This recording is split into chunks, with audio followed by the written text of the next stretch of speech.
15, and this is going to be a year for the books. The matches today have been absolutely insane, and we're not done yet. Yeah, we're not done. We've got a lot of things to discuss, but I know we've got two players that are ready to fight. So before we discuss the potential grand final matchups, I think we should get into this to determine who the overall TriMaster Champion is going to be. We've got Tox and Zorak ready. I'll tell them that we're ready. And it's not going to be Zorak potentially winning this for his team. I mean, the MVPs, Zorak was here mostly to duel.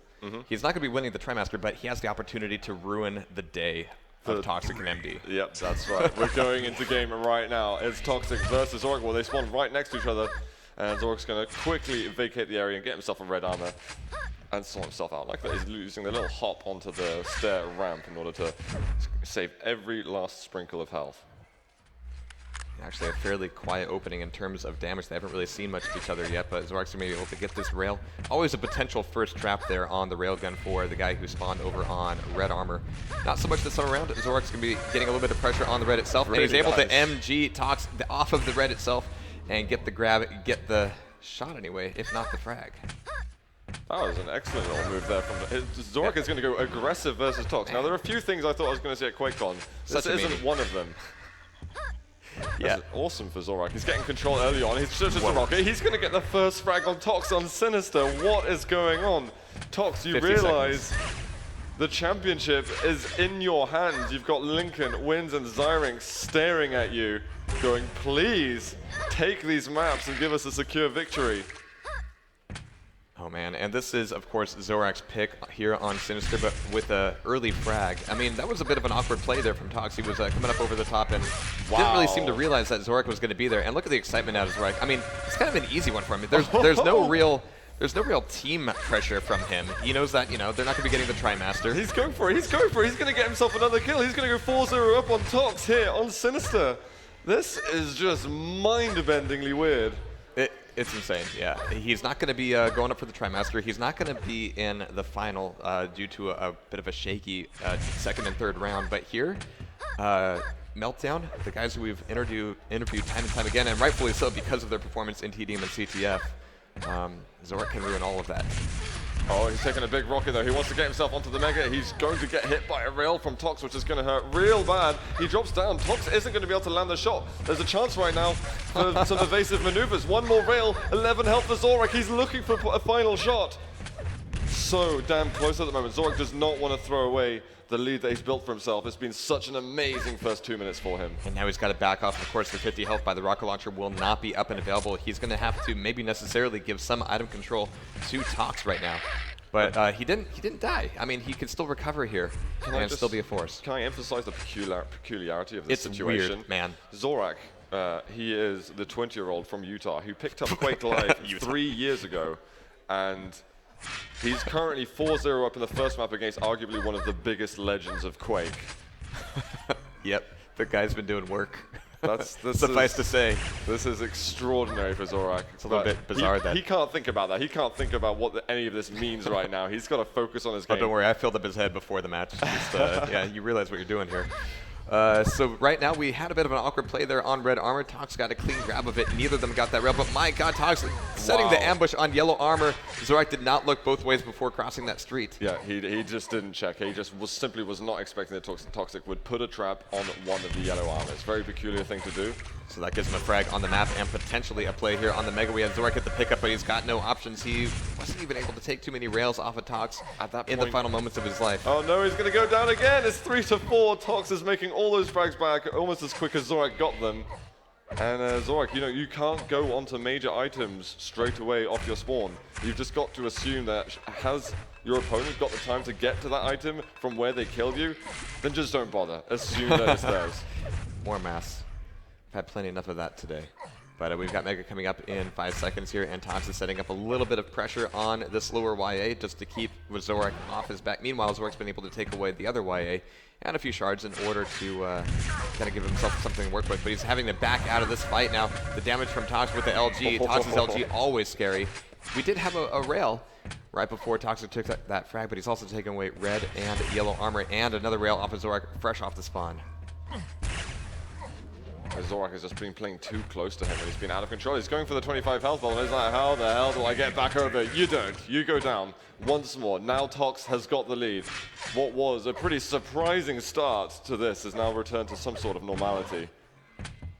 And Tox now 200-200. Definitely feeling more comfortable now. And Zorak keeping this pressure up. Why are you going on to these major items? You have not earned them yet. After the last series that we just saw, and actually after the first game that we saw of Zorak versus Rafa, where he played an incredibly conservative game. That was a good rocket. This is a little bit of a different play for sure. Forcing Toxic to respect him and not push through that choke point. He needs to do that. I'm just gutted for him that he's lost this lead already, just playing at far too item-heavy style, and assuming that Tox isn't going to steal him away from it. Tox missing a bounce pad rail. You know something's wrong with Tox's day if he's missing rails like that.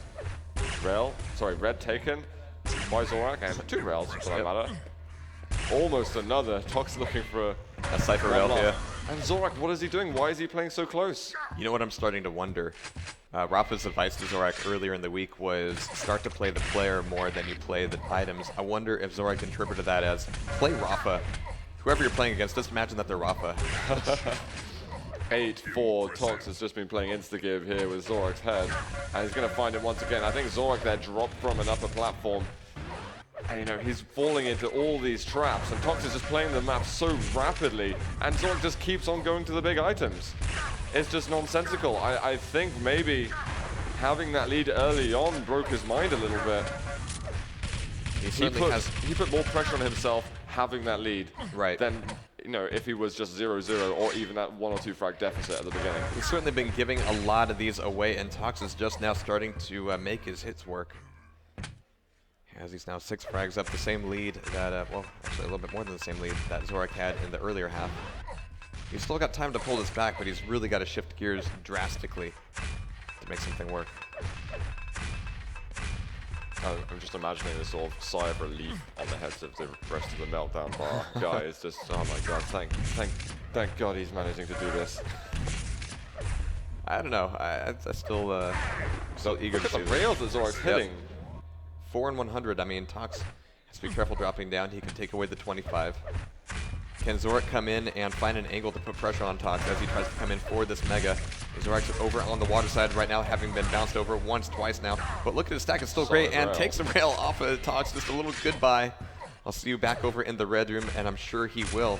Out of the teleporter, ready to put the pressure on with lightning gun. Solid rockets coming out of Tox already, but now he's got to give it up.